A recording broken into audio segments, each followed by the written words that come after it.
भगवान की जय। माऊली ज्ञानेश्वर महाराज की जय। शांती ब्रह्म एकनाथ महाराज की जय। आदि शक्ति मुक्ताबाई की जय। पवन पुत्र हनुमान की जय। प्रभु रामचंद्र भगवान की जय। छत्रपति शिवाजी महाराज की जय। धर्मवीर संभाजी महाराज की जय।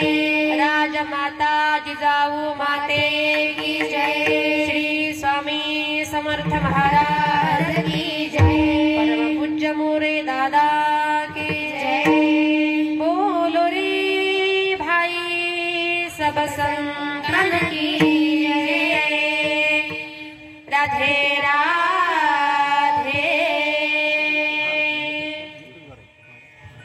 तुम नेहमीची करी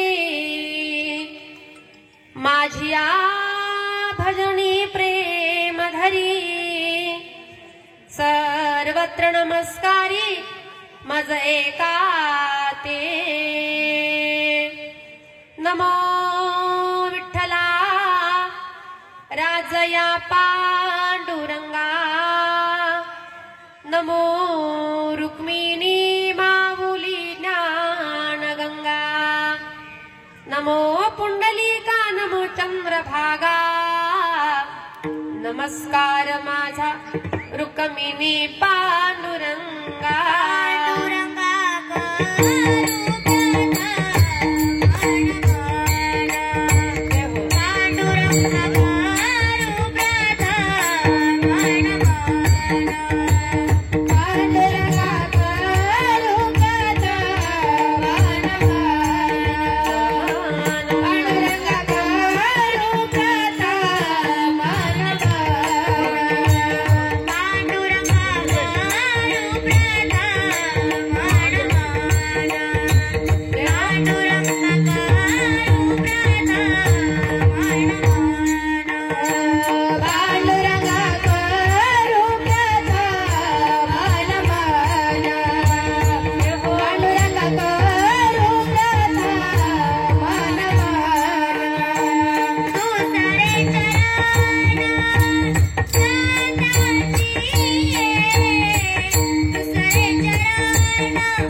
भूमी पवित्र तिथे नांदतो ज्ञान राजा सुपात्र तया आठवीता महापुण्यरासी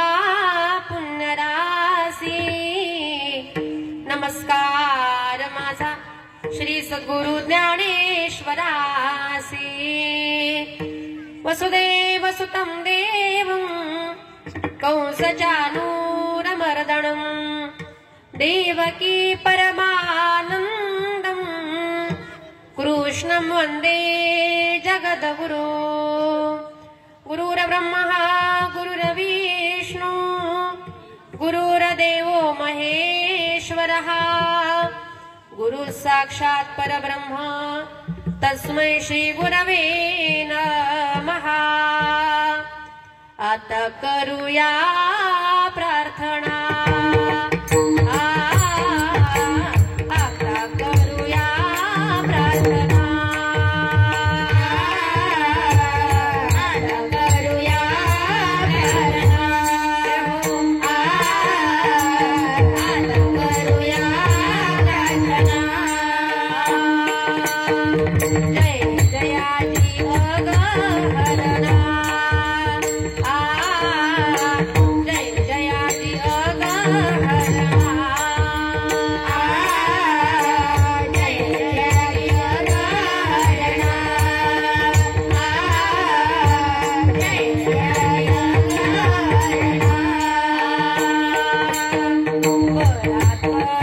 कैवल्य सदना सदना कैवल्य सदना कैवल्य सदना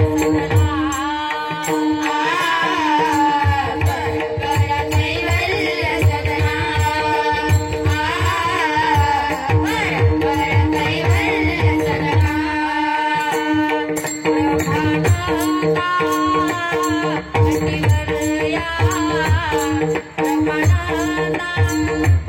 यतिवर्या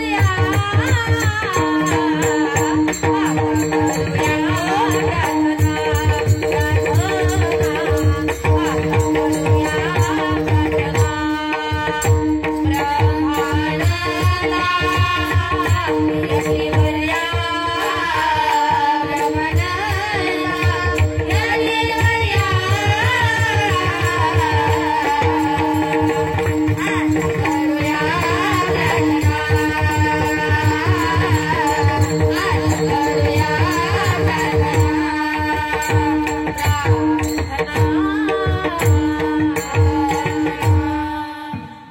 कैलासरणा शिवचंद्रमौळी फणींद्र माथा मुगुटी झळाळी कारुण्य सिंधू भवदुःखहारी तुझ वीन शंभो मज कोण तारी मनोजवं मारुत तुल्य वेगं जितेंद्रियं बुद्धिमतां वरिष्ठं वातात्मजं वानरयूतमुख्यं श्रीरामदूतं शरणं प्रपदे वचन ऐका कमळापती माझी रंकाची विनंती कर जोडितो कथे काळी आपण असावे जवळी। प्रस्तुत प्रवचन रूपी सेवेला सुरुवात करण्यापूर्वी पण पहिली सूचना सांगते, प्रवचनामध्ये बसलात पण कोणत्याही प्रकारची बडबड गडबड आता करायची। लहान मुलांजवळ कोणीतरी बसा बरं, संयोजन कार्य करते इथे पुढे बसा कोणीतरी त्यांच्यामध्ये, म्हणजे ते बडबड करणार नाही। आणि पहिली गोष्ट बडबड कोणीच करायची नाही, पुरुष मंडळ लहान मुलं ने बसू द्या पण बसा कोणीतरी तिथं। आणि इकडे बघा महिला मंडळ आणि खास करून माझ्या माता भगिन्या, या ठिकाणी चालू असलेला सुंदर असा हा स्वामी महाराजांचा हा वर्धापन दिनाचा सोहळा आणि सुंदर असा सोहळा या ठिकाणी सुरू आहे। कार्यक्रमाची रूपरेषा सकाळी सुंदर या ठिकाणी महाराजांची, सायंकाळी 5 वाजता पालखी मिरवणूक या ठिकाणी झाली आणि आताच या ठिकाणी अतिशय सुंदर आणि गोड अशी महाआरती तुम्ही मनोभावे या ठिकाणी केली। त्याच्यानंतर सुंदर आपल्या या ठिकाणी संगीत प्रवचनाचा कार्यक्रम आज या स्वामी परिवारानं, या स्वामी सेवेकरांनी आज या ठिकाणी आयोजित केलेला आहे। प्रथमतः संपूर्ण स्वामी सेवेकरांचे मनापासून मी धन्यवाद व्यक्त करते। बघा, अतिशय गोड असं नियोजन आहे, सुंदर असं आयोजन, आणि आल्याच बघितलं मला फार प्रसन्न वाटलं रवी भाऊ, म्हणजे छान वाटलं एकदम। अतिशय सुंदर अशा प्रकारच्या या ठिकाणी लाईट डेकोरेशन आहे, सुंदर या ठिकाणी स्वामींच्या या ठिकाणी सजावट तुम्ही जी केलेली आहे अप्रतिम ती आहे, आणि खरंच मनाला एक मोहून टाकणारं असं हे दृश्य तुम्ही सर्वांनी या ठिकाणी स्वामींच्या आशीर्वादानेच आज या ठिकाणी सर्व निर्माण केलेलं आहे। ज्यांच्या माध्यमातून कार्यक्रमाकरता संपर्क झाला, आदरणीय स्वामी सेवेकरी रवी भाऊ गोपाळे असतील, आणि या ठिकाणी अजून ते दुसरे भाऊ आले होते, मला नाव माहिती नाही, पण अतिशय खरं तर माझं पण या ठिकाणी काहीतरी परम भाग्य आहे का स्वामींची सेवा सुद्धा या ठिकाणी माझ्या वाट्याला आली। कारण हे करणं म्हणजे काही सोपं काम नाही, कारण भाग्यवान माणसाची लक्षणे आहेत, बहुत सुकृताची जोडी आणि म्हणून विठ्ठली आवडी। सुकृत म्हणजे अनेक जन्माचं तुमचं काहीतरी पुण्य आहे, आणि म्हणून तुम्ही या ठिकाणी स्वामींचे सेवेकरी झालेले आहेत। कारण स्वामीची सेवेकरी होणं ही पण सोपी गोष्ट नाही, त्याच्याकरता जन्मोजन्मीचं पुण्य असावं लागतं, आणि ते पुण्य तुमच्या पदरामध्ये आहे, आणि म्हणून आज या ठिकाणी स्वामींची सुंदर अशा प्रकारे मनोभावे सेवा तुम्ही करता, आणि ती सेवा माझ्या सुद्धा वाट्याला आलेली आहे। तसेच माझे गुरुवर्य आदरणीय हरिभक्त परायण विठ्ठल महाराज वागचौरे यांच्या गुरुकृपेने माझे वडील कैलासवासी भानुदास महाराज गजे यांच्या पवित्र स्मृतीला अभिवादन करून महाराज मंडळी, वारकरी मंडळी, सगळे स्वामी सेवेकरी तुमच्या सर्वांच्या चरणी या ठिकाणी विनम्र अभिवादन करते। मस्तक हे पायावरी वारकरी दत्ताच्या, वारकरी दत्ताच्या, वारकरी दत्ताच्या, हे पायावरी वारकरी दत्ताच्या, वारकरी दत्ताच्या, वारकरी दत्ताच्या,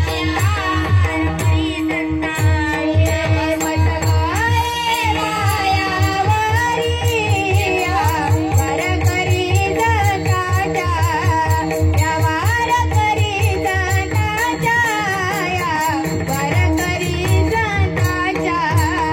सकाळी पायावरी वारकरी दत्ताच्या, या वारकरी दत्ताच्या, या वारकरी दत्ताच्या,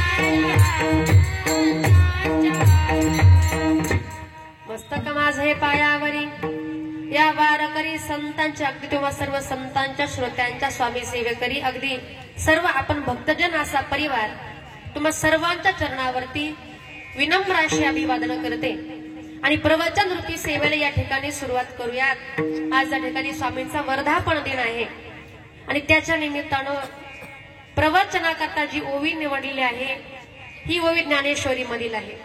आता बघा, बडबड नका करू, पहिला प्रश्न असा निर्माण होतो, ज्ञानेश्वरीच का?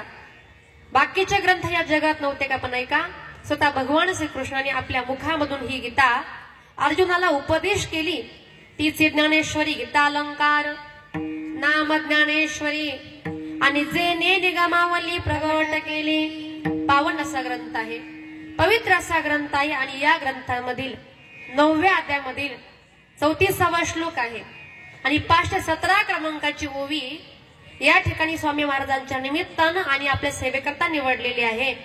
मग ज्ञानेश्वरी हा ग्रंथ आहे, गुरुचरित्र हा ग्रंथ आहे, हे ग्रंथ कुणासाठी आहे हो? आपल्या करताच आहे ना। आपण या ग्रंथाचं वाचन केलं पाहिजे। आता ज्ञानेश्वरीचा विचार जर आपण केला तर मला सांगा, ज्ञानेश्वरी हा ग्रंथ छोटा आहे की मोठा आहे हो? महिला मंडळ, मी काय बोलते समजताय ना? इकडे पुरुष मंडळ, जरा शामाना हलवत चला तुम्ही, म्हणजे मलाही बरं वाटेल, तुम्हाला काहीतरी समजता येईल। आता ज्ञानेश्वरी हा ग्रंथ कसा आहे? मोठा आहे। ज्ञानेश्वरी मध्ये सगळ्या ओव्या आहेत 9035, मग एवढा मोठा ग्रंथ आहे। मग तुम्ही सांगाल, महाराज आमचं धावपळीचं जीवन आहे, आमचं व्यस्त जीवन आहे, आमच्या या व्यस्त जीवनामध्ये एवढ्या ओव्या वाचण्याकरता आमच्याकडे वेळ नाही, मग काय करायचंय? नामदेवराय म्हणतात, नामा म्हणे ग्रंथ श्रेष्ठ ज्ञान देवी, आणि एक तरी ओवी अनुभवावी। जास्त नका वाचू।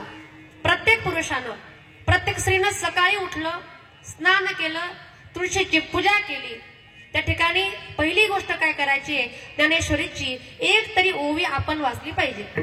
तुम्ही सांगाल, महाराज आज आम्ही ऐकलंय, उद्यापासून आम्ही एक काम करणार, सकाळी उठलं, स्नान केलं, तुळशीची पूजा केली का दुसरी गोष्ट आम्ही काय करणार, ज्ञानेश्वरीची एक तरी ओवी आम्ही वाचणार.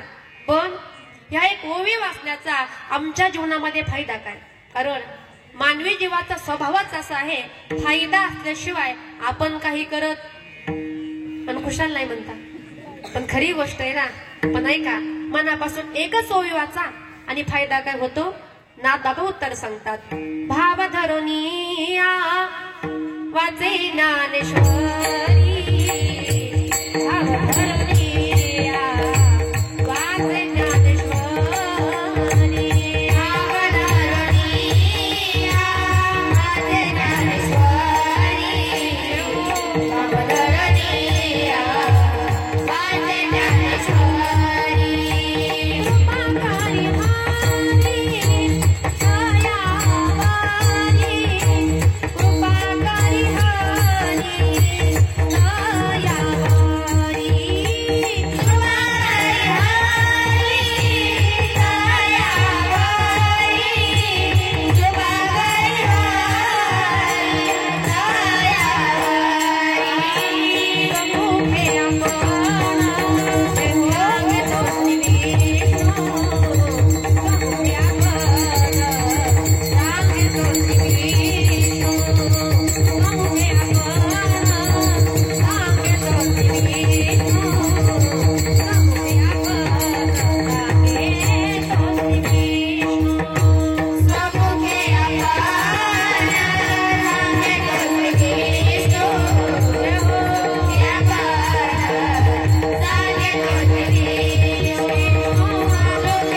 भाव धरोनिया वाचे ज्ञानेश्वरी आणि कृपा करी हरी तयावरी. मनापासून वाचा. आपल्यावरती कृपा करणारा कोण आहे हो? तो भगवान परमात्मा. आणि एकदा की त्या भगवान परमात्म्याची आपल्यावर कृपा जर झाली ना, या जगामधला आपला किती मोठा शत्रू असू द्या, आपल्याबद्दल कुणी किती वाईट बोलू द्या, पण आपलं कुणीच काही वाकडं करू शकत. ही ताकद कशामध्ये आहे? या ग्रंथांमध्ये आहे.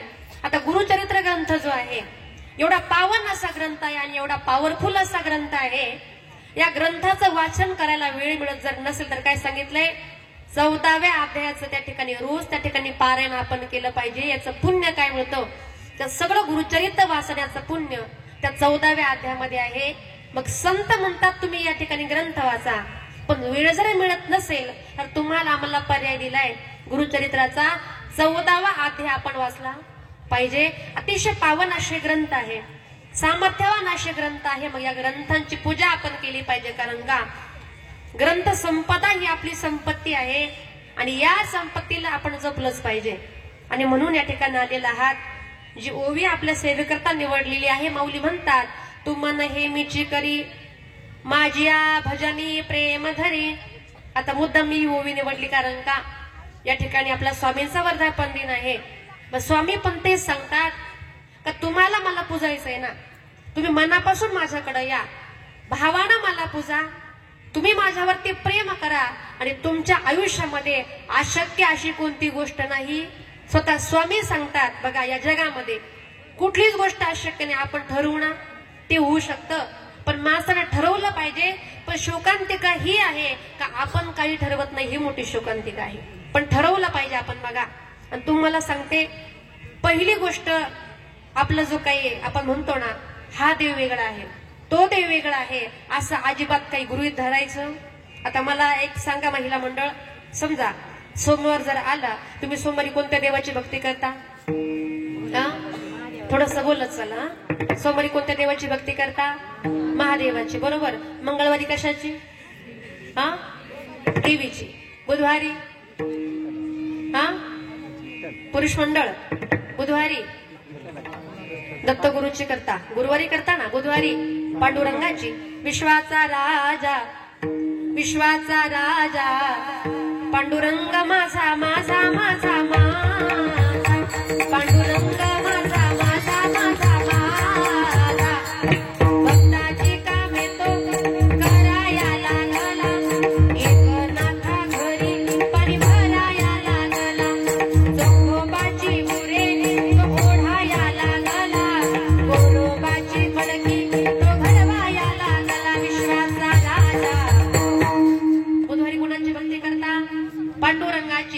गुरुवारी कुणाची कुणाची दत्तप्रभूंची ब्रह्म विष्णू आणि महेश्वर सामोरी बसाले मला हे दत्त गुरु दिसले मला हे दत्त गुरु दिसले गुरुवारी कोणाची भक्ती करता दत्तप्रभूंचे आणि दत्तप्रभू हे अवतार कोणाचे आहे तो माहिती ना स्वामी समर्थांचे म्हणजे गुरुवारी कोणाची भक्ती करतो स्वामींची भक्ती करतो प्रभूंची भक्ती करतो शुक्रवारी कोणाची करता संतोषी मातेची बरोबर शनिवारी कोणाची भक्ती करता पुरुष मंडळ तेल घेऊन कुठे जाता तुम्ही तुम्हाला काय टेन्शन आहे का पाठीमागे बसलेले काय टेन्शन नाही ना तुम्ही काय नाराज नाही ना बघा प्रवचनामध्ये बसलात जरा फ्रेश बसा आणि आपले चेहरे कसे पाहिजे हो टवटवीत पाहिजे ना फ्रेश पाहिजे ना तुम्हाला सांगते काही काही लोकांच्या तोंडाकडे आपण जर बघितलं ना बाबा त्यांच्या तोंडावरती नेहमी 12 वाजलेले असतात आता 12 कळतात का तुम्हाला आणि अशा तोंडाकडे आपण बघितलं का आपल्या तोंडावरती 1 वाजल्याशिवाय राहत म्हणून जरा फ्रेश बसा बरं का महिला मंडळ पुरुष मंडळ एक माणूस माझ्या कार्यक्रमामध्ये अजिबात हसे ना बरं का मी म्हटलं काय झालंय बाबा तुम्ही का हसत नाही ते म्हटले ताई आता काय सांगू म्हटले माझ्यावरती भरपूर कर्ज आहे आता आम्ही जाऊ का कर्ज फेडायला कर्ज जरी असलं तरी घाबरायचं नाही पुरुष मंडळ ज्याच्यावरती कर्ज आणि तोच खरा आवाज मला मोठा आला पाहिजे पुन्हा एकदा विचारते ज्याच्यावरती कर्ज आणि तोच खरा वा मर्द मग मर्दाने टेन्शन घ्यायचं का हा बिंदास कर्ज करायचं वासुदेव महाराज पण टेन्शन घ्यायचं नाही हा हे पटलं बा आपल्याला म्हणून या ठिकाणी आला जरा फ्रेश बसा महिला मंडळ आता विषय निघाला म्हणून सांगते एका गावामध्ये एका बाईचा नवर अजिबात हसेना बरं का तिचा नवराच हसेना तिने अनेक जोक केले अनेक विनोद केले अनेक प्रयत्न केले पण नवरा काय हसेना म्हटले काय करावं बाई मी एवढे प्रयत्न करते पण नवरा काय हसत नाही म्हटली एक काम करते तालुका कोणता आहे आपल्याला संगमनेर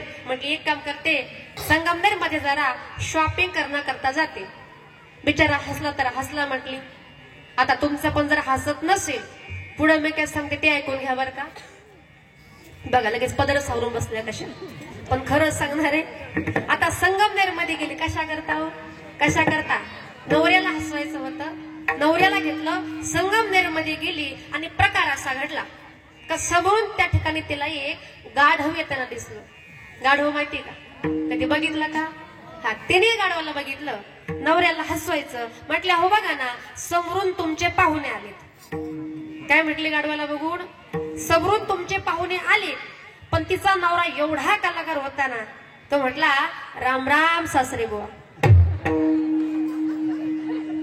आता जे जे हसले ज्यांना काही कळलं असेल त्यांच्याकरता धन्यवाद म्हणते पण ज्यांना बिचारांना काहीच कळलं नाही त्यांनी जास्त टेन्शन घ्यायची गरज बरोबर 8:30 वाजता इथं जेवण आहे का जेवण करून कुठं जायचंय कुठं नाही आपल्याच घरी जा म्हणून जरा फ्रेश बसा कीर्तन प्रवचन असेल नाही का तुम्ही जी काही स्वामींची भक्ती करता आपण कशा करता करतो हे आनंदाचं एक साधन आहे आपलं दुःख जेवण आहे आणि या दुःखाची निवृत्ती कशामध्ये आहे तर ती आहे स्वामींच्या सेवेमध्ये आणि म्हणून या ठिकाणी आलात मग स्वामींचाच हा कार्यक्रम आहे आपले चेहरे कसे पाहिजे फ्रेश पाहिजे नाही तर फोडी येईली गौरी आणि जैसी दिसते तोंडावरी आता गौरी म्हणजे कशापासून बनवतात शेणापासून तू कोबऱ्या म्हणतात शेण तोंडावरती फेकावं चेहरा कसा दिसेल असे चेहरे करून बसायचं आणि पुढच्यावरती दडपण अजिबात आणायचं हे महत्वाचं आहे आणि म्हणून या ठिकाणी आलेला हात असू द्या आपण कुठपर्यंत आलो होतो शनिवारपर्यंत नक्की ना पण काल एक बाई म्हटली होती बाबूरावच्या घरापर्यंत तुम्ही बरं झालं खरं सांगितलं तुमचं लक्ष आहे आता शनिवारी पुरुष मंडळ तेलवात घेऊन कुठं जाता मारुतीच्या मंदिरामध्ये शरण शरण हणू म्हणता तुम्हा आलो राम दूता आणि एकदा रविवार आला की काय करता मल्हारीची वारी मल्हारीची वारी मल्हारीची वारी मल्हारीची वारी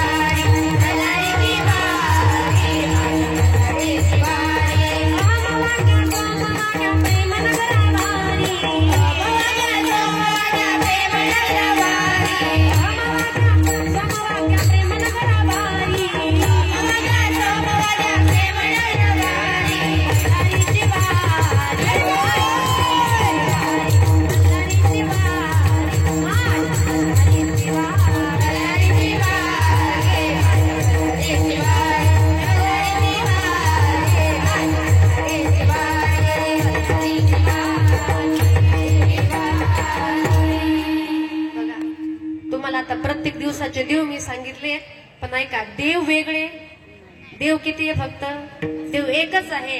अवतार अनेक आहेत. मग तो स्वामी समर्थांचा असो, तो दत्तप्रभूंचा असो, तो माझ्या भगवान कृष्णाचा असो, तो प्रभू रामचंद्राचा असो, नवे नवे पांडुरंगाचा असो, अवतार सगळे मात्र एकच आहे. मग आपण या मार्गामध्ये आहे. मग आपण असं म्हणायचं नाही स्वामी आणि पांडुरंग वेगळे आहेत. आपण असं जर म्हटला तर स्वामी कृपा करणार, आणि वारकऱ्याने सुद्धा म्हणायचं नाही का स्वामी वेगळे आहेत. आणि आपण जर असं जर म्हणत राहिलो तर पांडुरंग सुद्धा आपल्यावरती कृपा करणार. दोघे देव एक पाही, तया ऐक्या दुजे नाही. ते दोघं एकच आहे. फक्त आपल्या भक्ता करता अनंत रूपाने ते नटलेले आहेत. बघा, स्वामी स्तवनामध्ये गोड असं वर्णन आहे का? देव फक्त एकच आहे, पण तो देव आपल्या भक्ता करता अनंत रूपाने या ठिकाणी आलाय. संत म्हणतात, अनंत अवतार घेसी भक्त कारणे, कनवाळू कृपाळू दिना लागी उद्धरणे, कनवाळू कृपाळू दिना लागी उद्धरणे. किंवा अवताराच्या राशी तो हा उभा विटेवारी, अवताराच्या राशी तो हा शंख चक्र गदा पदमा सहित करी, शंख चक्र गदा पदम सहित करी. देखिला देखिला देवा आदिदेव बरवा, देखिला देखिला देवा. मग ऐका, अवताराच्या राशी म्हटलंय. आता राशी शब्द कळतो का तुम्हाला? जुन्या काळी बघा धान्याच्या मोठ्या मोठ्या राशी लागायच्या. आपण ढीग म्हणतो, पण ढीग हा धान्याचा प्रमाणामध्ये असतो, पण राशी म्हणजे सांगता येतील का? तशा अवताराच्या राशी तो हा उभा विटेवर तो एकच आहे. तो म्हणजे माझा भगवान परमात्मा. आणि त्याच देवांना आपल्या भक्ता करता अनंत रूप या ठिकाणी धारण केलेले आहेत. बघा,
आम्हासाठी अवतार मत्स्य कुर्मादी सुकर, मोहे धाव घाली पांढा, नाव घेता पंढरी राणा. तो देव आपल्या भक्ता करता अनंत रूपाने या ठिकाणी नटलेला आहे. बघा, आता स्वामी महाराज या ठिकाणी आले, कशा करता आले हो?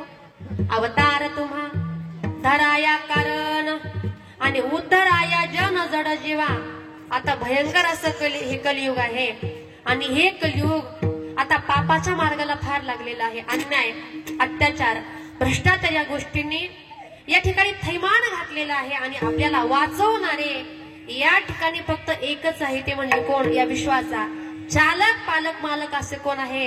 ब्रह्मांड नायक प्रतिपालक भक्तवत्सल श्री स्वामी समर्थ महाराज आपल्याला वाचवणारे आहेत. कारण का? खाली एक वाक्य आहे बघा, काय आहे? भिवू नकोस, मी तुझ्या पाठीशी आहे. असं कोण म्हणतं आपल्याला?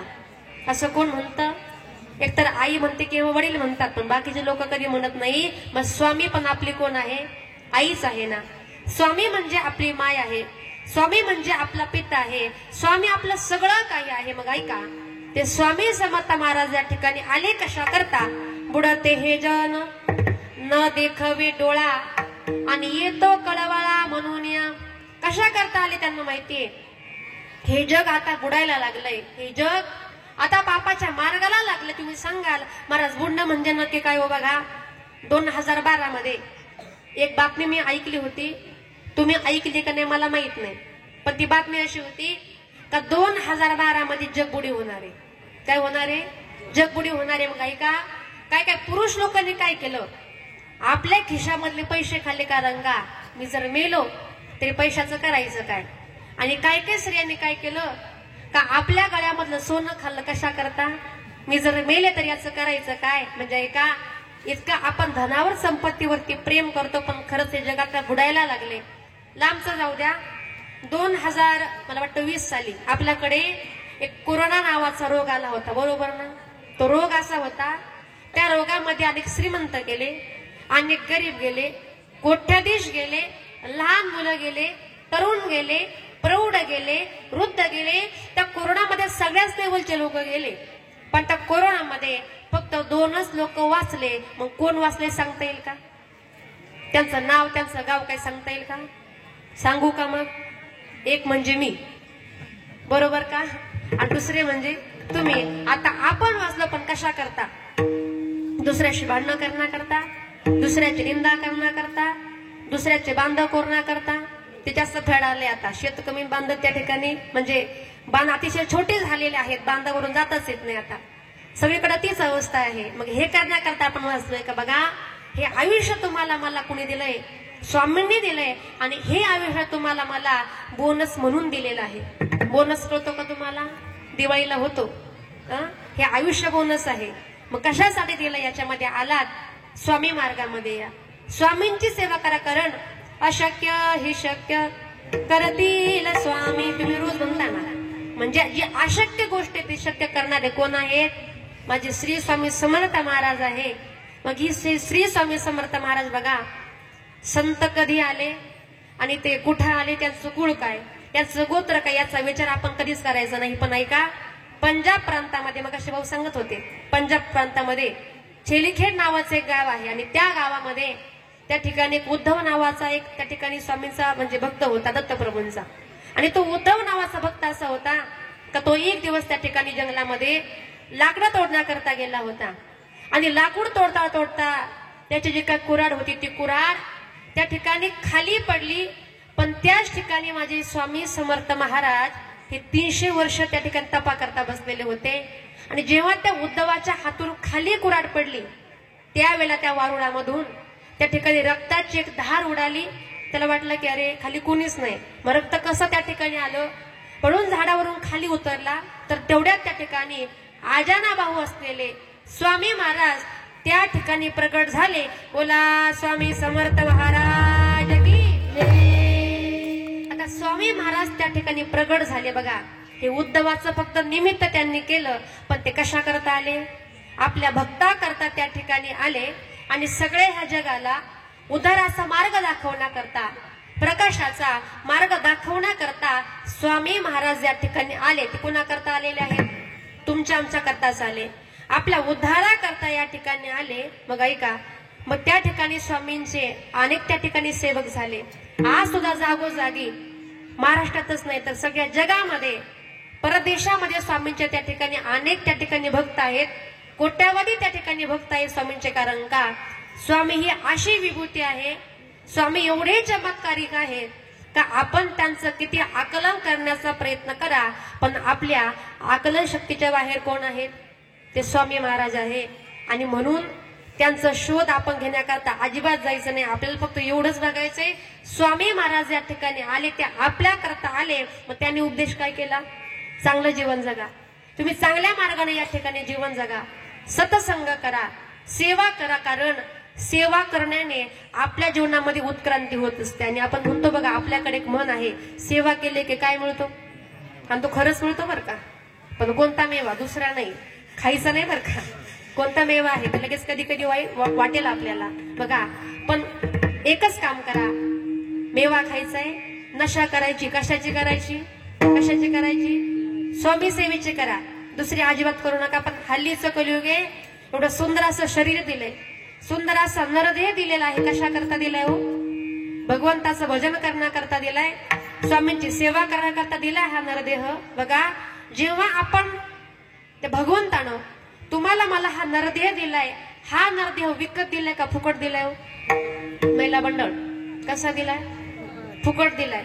आता कसं काही फुकट दिला पटवून सांगते तुम्हाला. बघा, ज्या वेळेला आपण जन्माला आलो त्यावेळेला देवानं सांगितलं होतं का हातांचे 2 लाख रुपये द्या, पायाचे 4 लाख द्या, डोळ्यांचे 10 लाख द्या, दाताचे 32 लाख द्या, किडनीचे 50 लाख द्या? म्हटला का देव? आणि देव म्हटला जरी असता तरी आपण दिले असते का? मग म्हणा ना नाही, आपण दिले असते का? नाही. आपण एवढे प्रामाणिक? तुम्हीच म्हणा, मी काय म्हणत. म्हणजे देह दिला कशा करता? नुसता खाण्याकरता दिलाय का? अजिबात नाही. बघा, तुम्हाला गोड पटवून सांगेल मी, प्रपंचामध्ये आहात, संसारामध्ये आहात, या ठिकाणी बोलायचंय, स्वामींविषयी बोला, भजन करायचंय, त्यांचंच करा.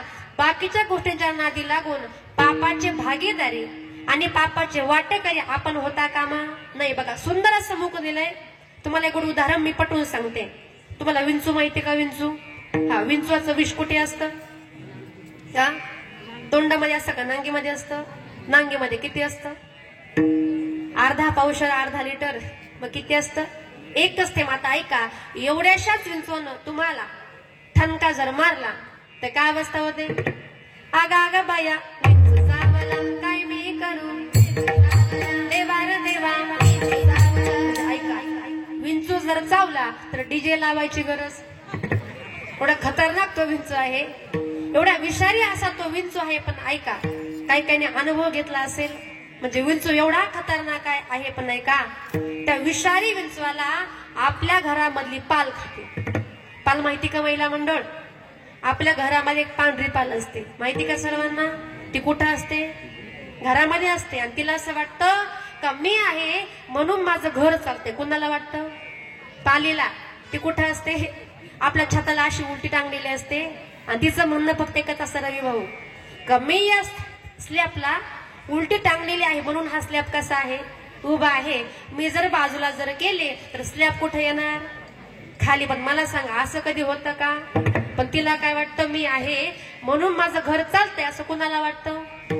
पालीला. गैरसमज करून घ्यायचा नाही. मग ऐका, ती पाल किती विषारी आहे का? आपल्या घरामध्ये एखादी खाण्याची वस्तू असेल आणि त्या वस्तूमध्ये त्या पालीची लाळ जर पडली ना, ती एवढी भयंकर आहे का मनुष्याला विषबाधा होते. एवढी भयंकर ती पाल आहे.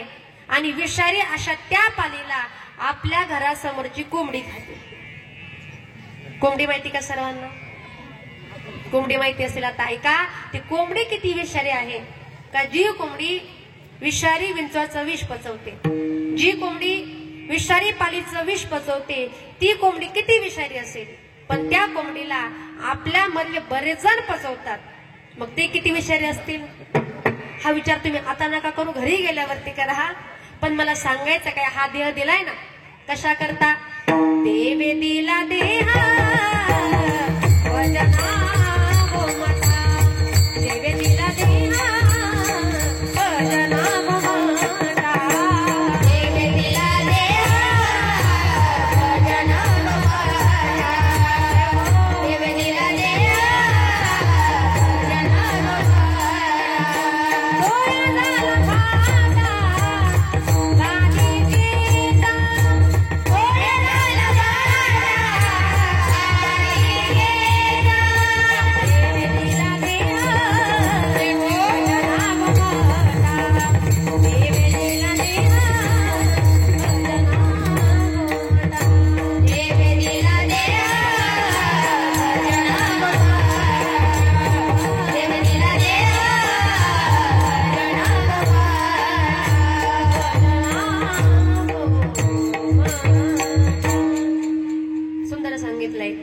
देवे दिला देहा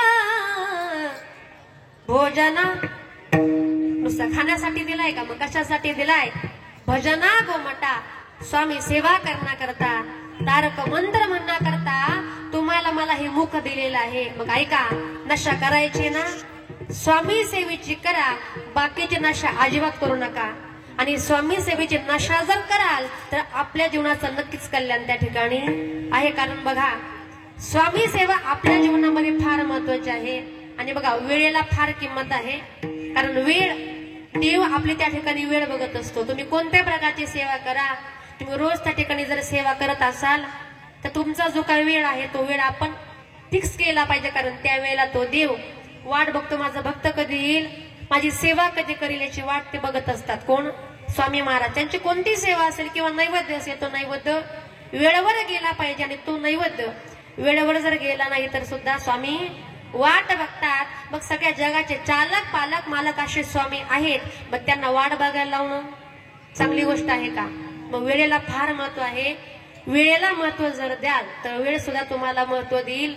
आपण हरिपाठ करतो संध्याकाळचा, पण ती पण एक सेवा आहे आणि तो पण आपण वेळेतच केला पाहिजे. कारण का त्या पांडुरंगाला माहिती आता हरिपाठ होणार आहे आणि तो पांडुरंग आपला हरिपाठ ऐकण्याकरता त्या ठिकाणी येत असतो. मग वेळेला फार महत्व आहे. आता मी त्या अभ्यास जो काही केला स्वामींचा त्याच्यामध्ये सांगितलंय की ऑस्ट्रेलियामध्ये सुद्धा संध्याकाळी त्या ठिकाणी 6 वाजता स्वामींच्या त्या ठिकाणी आरती होते. आणि अजून आहे कुठला तरी देश त्याच्यामध्ये सुद्धा रात्रीची 10:30 वाजता त्या ठिकाणी स्वामींना त्या ठिकाणी नैवेद्य दाखवला जातो, त्यांची आरती केली जाते. म्हणजे फक्त आपल्याकडेच नाही तर सगळ्या जगभरामध्ये स्वामींची त्या ठिकाणी ख्याती आहे.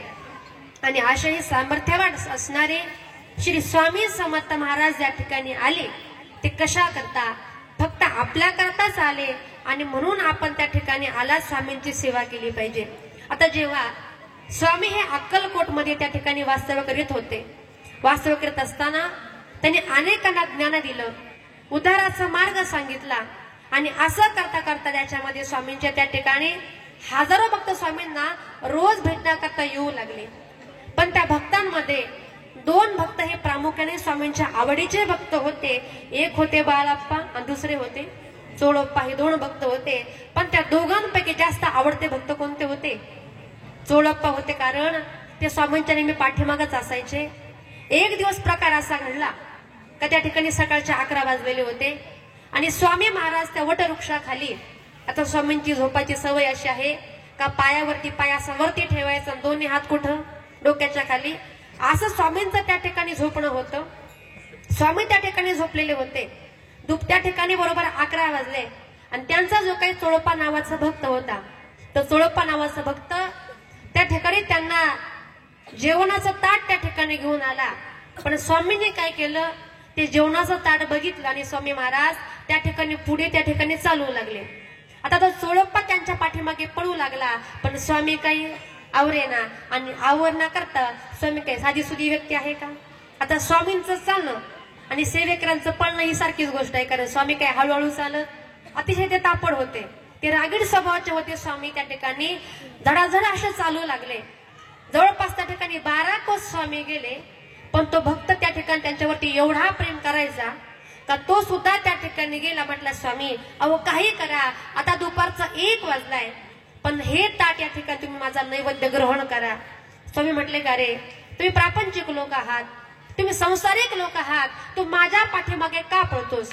पण तो म्हटला स्वामी तुम्हाला माहितीये ना का तुम्ही खाल्ल्याशिवाय मी खात नाही आणि मी जर खाल्लं नाही तर माझी बायकोही खाणार नाही आणि माझ्या बायकोनी खाल्लं नाही तर माझे मुलं पण खाणार आणि परिणाम का होईल का माझा सगळं कुटुंब उपाशी राहील. स्वामी म्हटले काही होऊ दे पण मी खाणार नाही. कारण स्वामी आपल्या भक्ताची नेहमी परीक्षा घेत असतात आणि त्या परीक्षेमध्ये आपण उत्तीर्ण व्हायचं असतं. मग त्या ठिकाणी त्या चोळप्पानं स्वामींची वारंवार विनवणी केली पण स्वामी काय ऐकेना.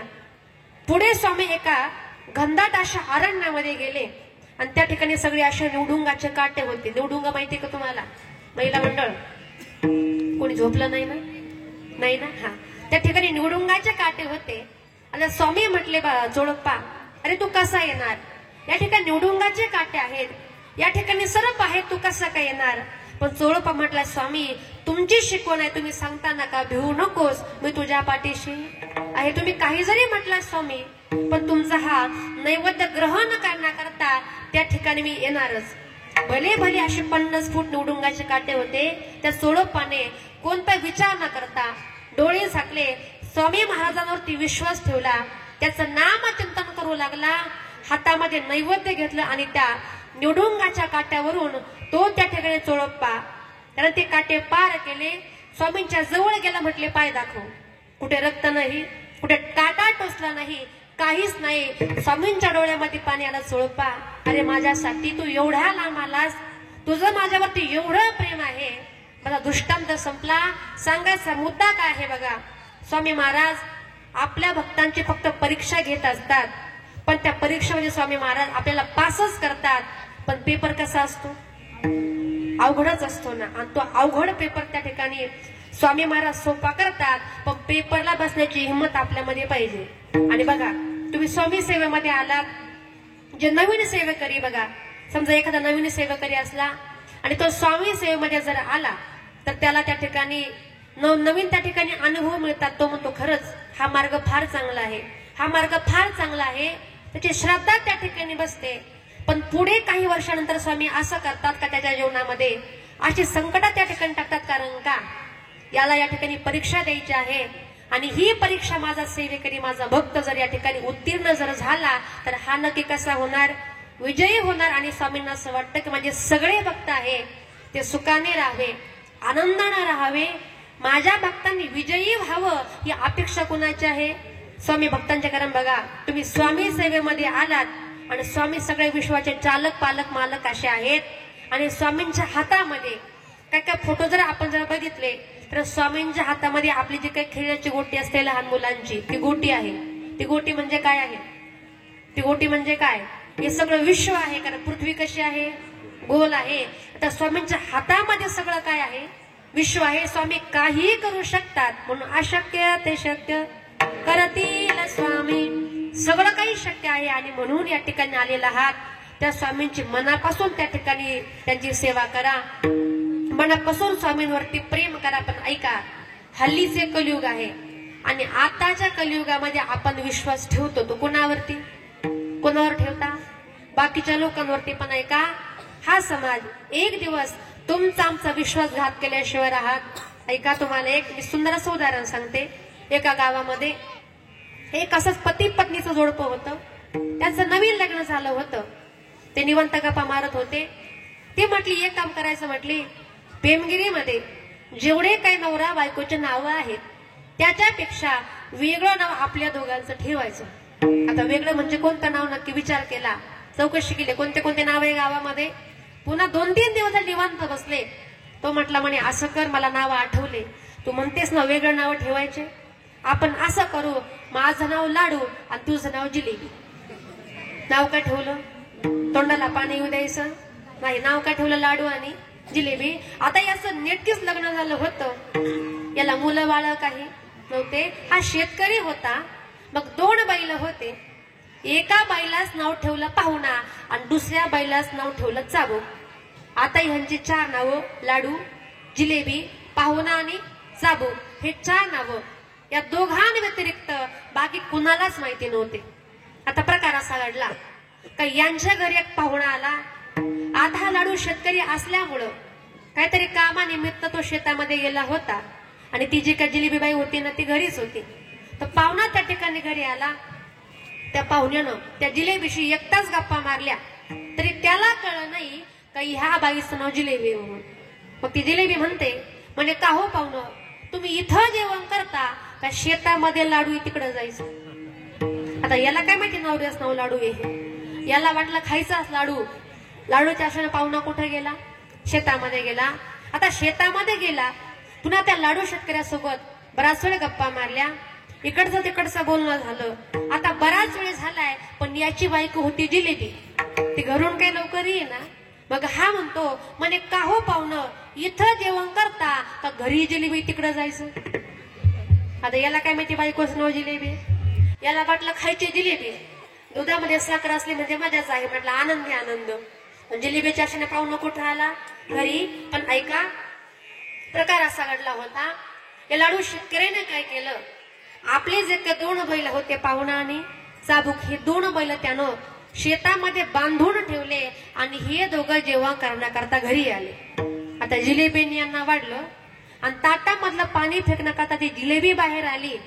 पुन्हा योगायोग असा झाला का शेतामध्ये जो काही पाहुणा नावाचा बैल बांधून ठेवला होता ना, तो सुटला आणि घरी आला आणि जिलेबीने बघितलं. ती मोठ्यानं ओरडली, म्हटली हो आपला पाहुणा घरी आला. म्हटलं काय झालं, म्हटली काय नाही, आपला पाहुणा घरी आला.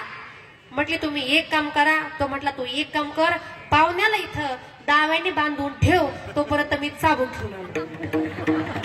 आता याला वाटलं ही बाई मला दाव्याने बांधणार, हा चाबकाने मारणार, इथे राहण्यामध्ये काहीच अर्थ नाही. पाहुण्यानं आपलं धोतर धरलं, म्हटलं बाई जरा 2च मिनिटांमध्ये बाहेर जाऊन आलो, जसा गेला तसा अजून काय पाहुणा जेवायला आला नाही. दोन्ही घरचा पाहुणा उपाशी कशामुळे झालं? विश्वास ठेवायचा ना पांडुरंगाच्या नावावर, विश्वास ठेवायचा ना स्वामींच्या नावावर. तो कोबऱ्या सांगतात मज हा विश्वास तुझी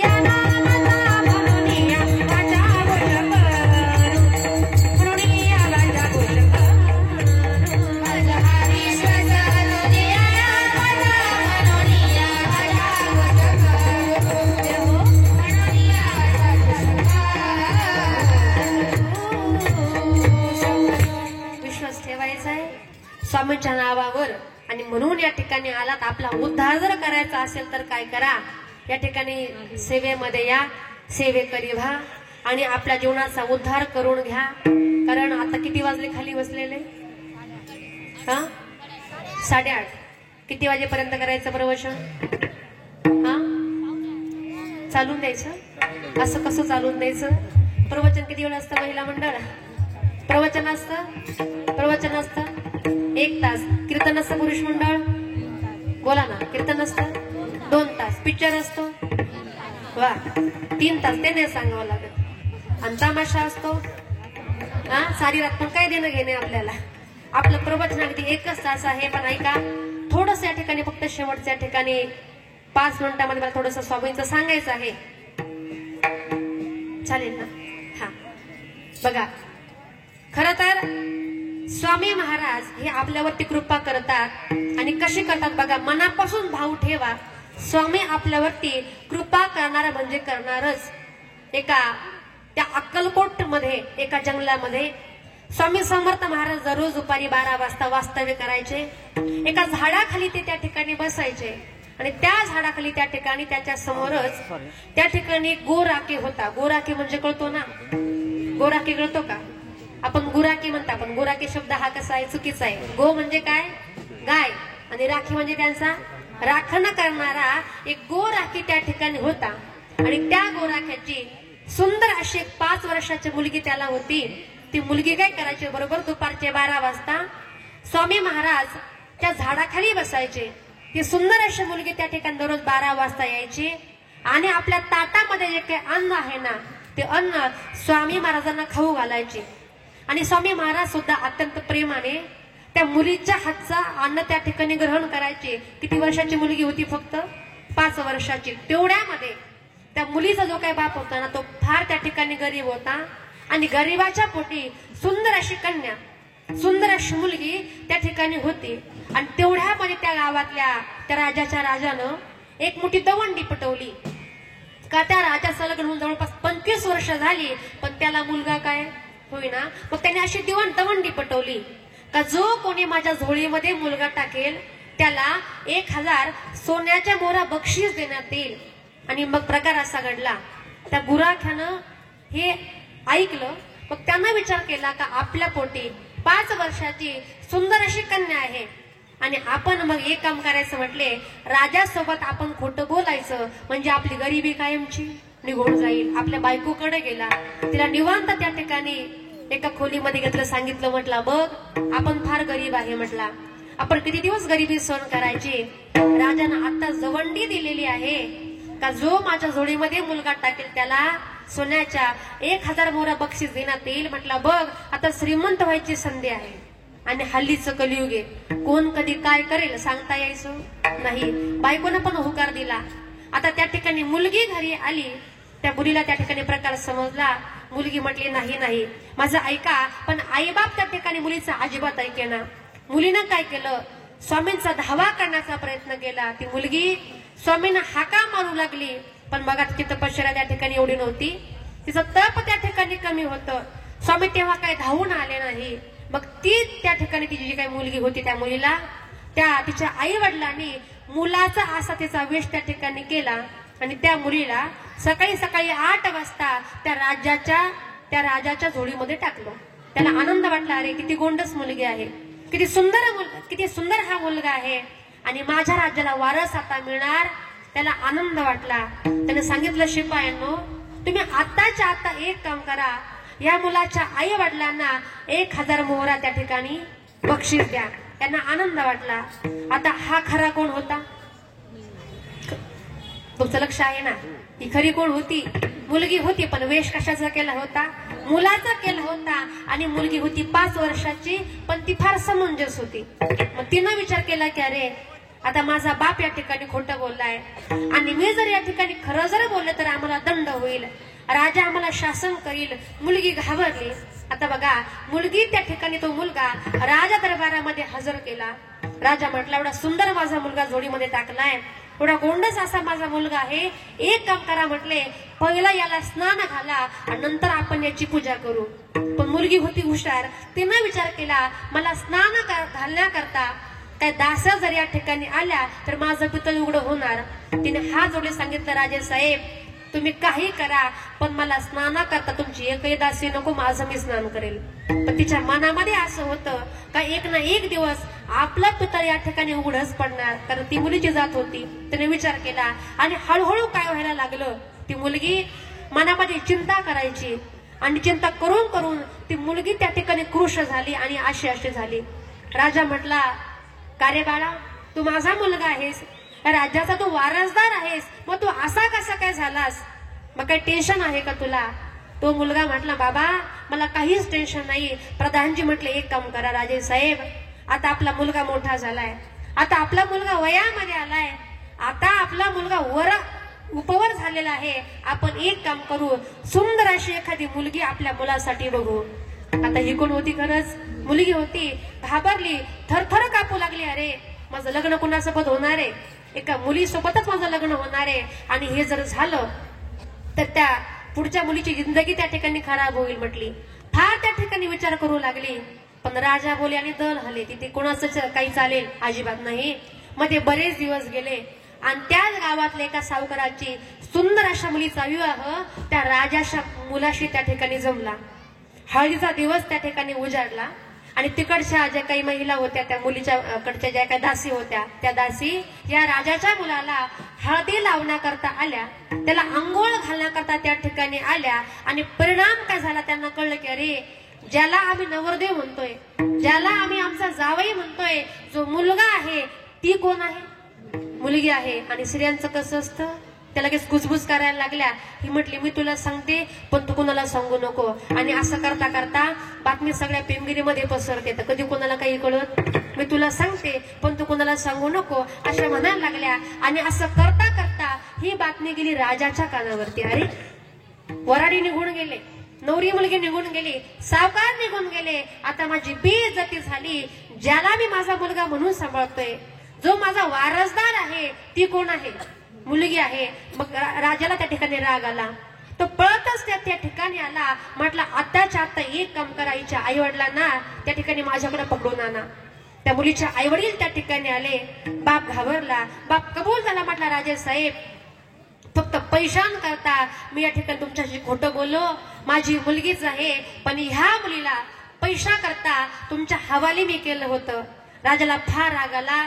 राजा म्हटला एक काम करा, याचा कडेलोट करा आणि या सुंदर अशा मुलीला तुम्ही सोडावर द्या. मुलगी घाबरली. बाप म्हटला हो तुम्ही मला काही करा पण माझ्या मुलीला वाचवा. राजा म्हटला अजिबात नाही, हिला सुद्धा आम्ही मारणार. पण त्याच वेळेला त्या मुलीनं त्या ठिकाणी स्वामी महाराजांचा त्या ठिकाणी धावा करण्याचा प्रयत्न केला. स्वामी मला वाचवा, स्वामी मला वाचवा. त्या दरबारामध्ये त्या मुलीने आपले हात जोडले, प्रार्थना केली.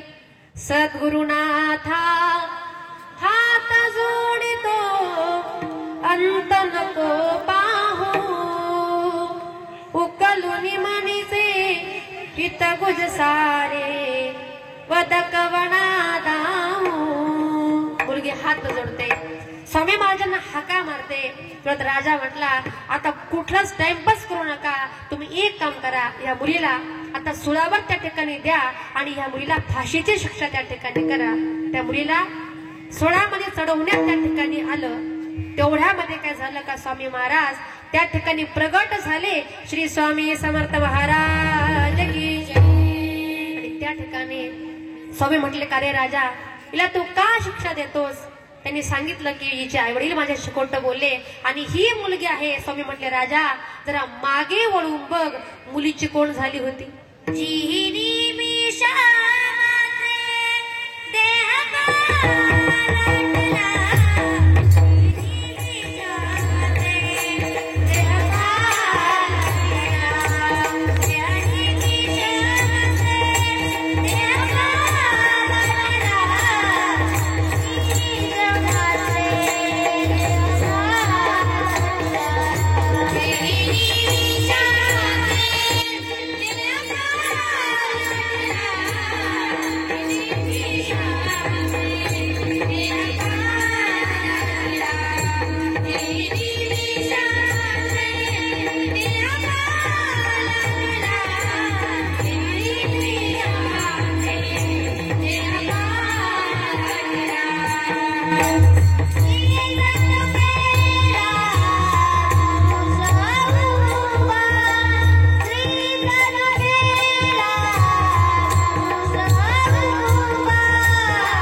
देह पालटिला आणि स्त्रीचा तो केला पुरुष उभा. मुलाची कोण त्या ठिकाणी मुलीचा कोण झाला, मुलगा झाला. ही ताकद कोणामध्ये आहे?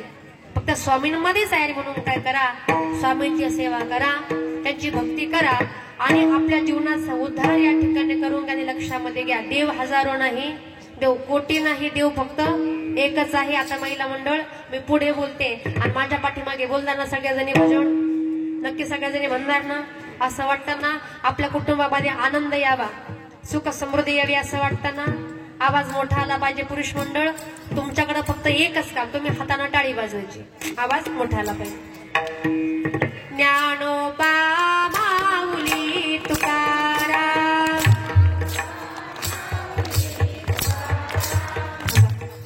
बचत गट वगैरे असा काय प्रकार नाही ना? सगळे स्वामी सेवेकरी आहेत ना? हा, मग असा काय प्रकार नाही ना? तू म्हण तू तिकडची, असं काही सगळे आपण एकच आहोत. सगळ्यांनी म्हणायचं, आवाज मोठा आला पाहिजे. ज्ञानोबा माऊली तुकाराम. पाठीमागे ज्ञानोबा ज्ञानोबा ज्ञानोबा माझा ज्ञानोबा.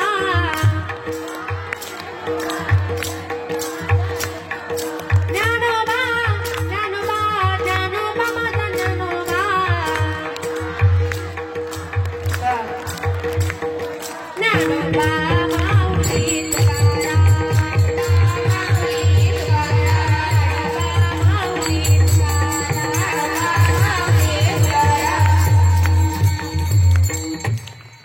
तर छान आवाज आला.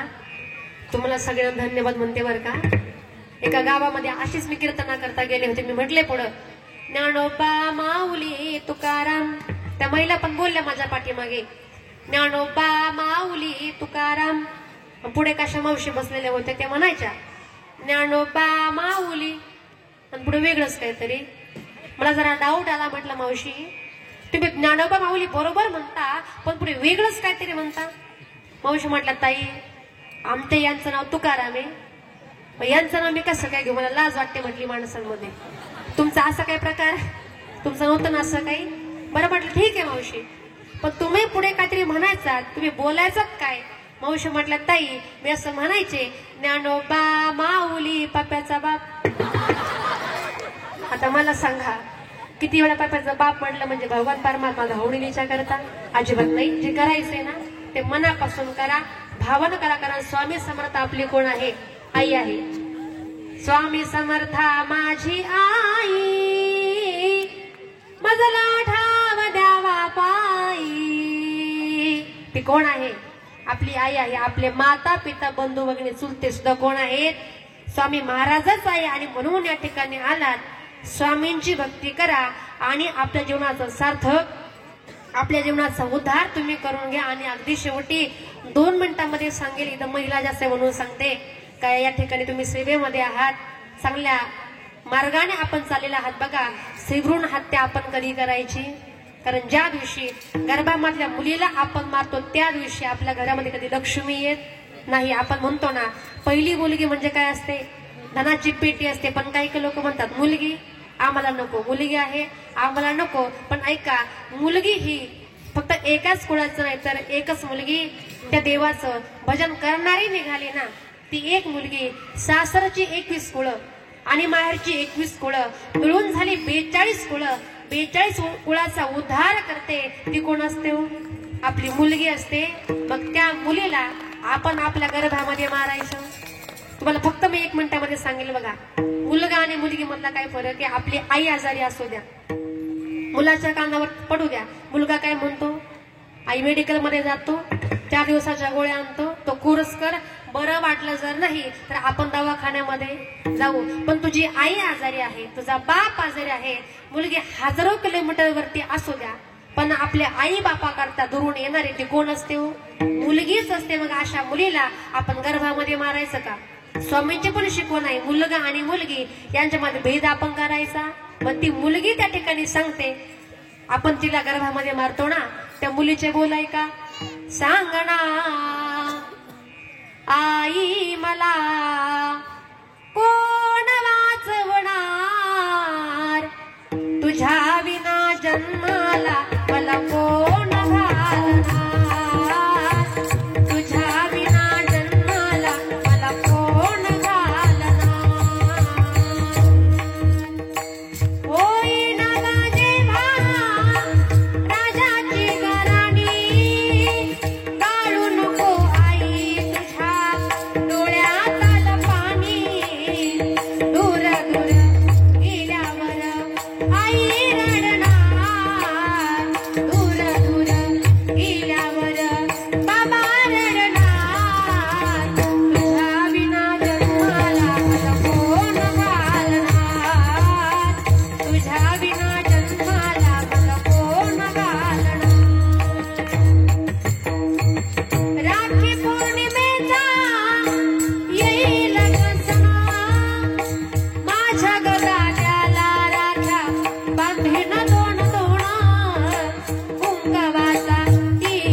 भ्रूण हत्या करू नका आणि त्या मुलीला गर्भामध्ये मारू नका.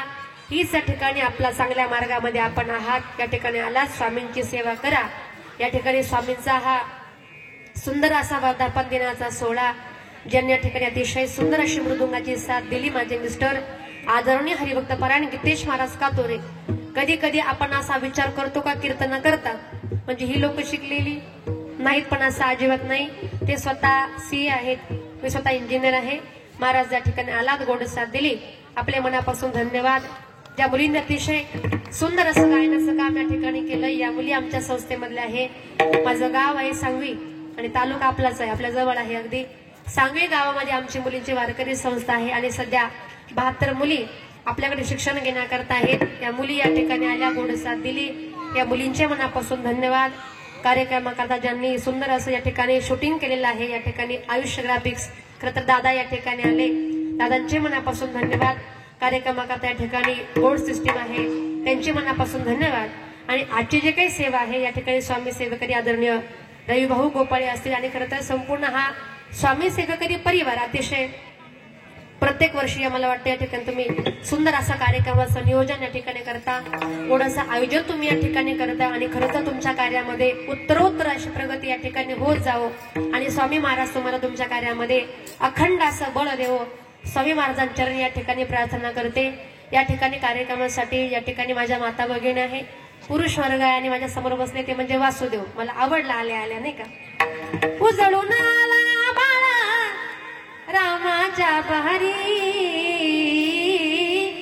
अन गाव जागवित आली वासुदेवाची स्वारी, गाव जागवित आली वासुदेवाची स्वारी.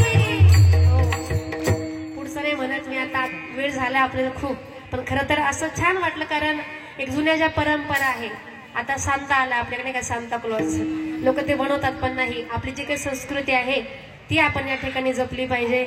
खरंच आनंद वाटला.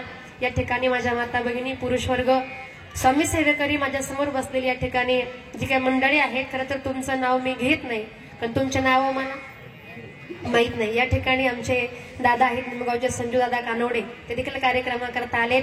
पुन्हा एकदा आपल्या सर्वांचे अतिशय मनापासून धन्यवाद. आणि शेवटच्या फक्त 1 मिनिटामध्ये भजन गायचे, सर्वांनी दोन्ही हात वर करायचे, सर्वांनी.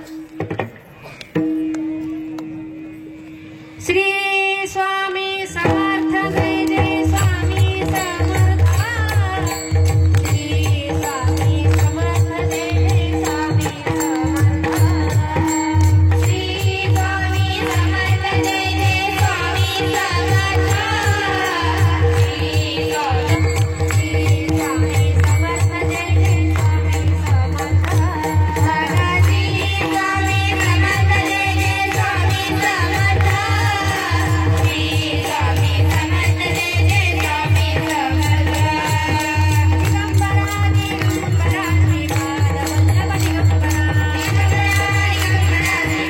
जय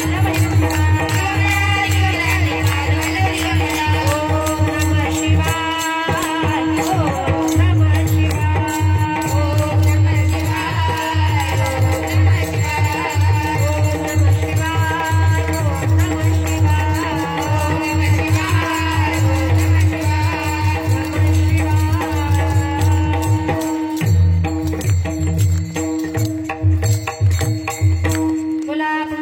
समर्थ.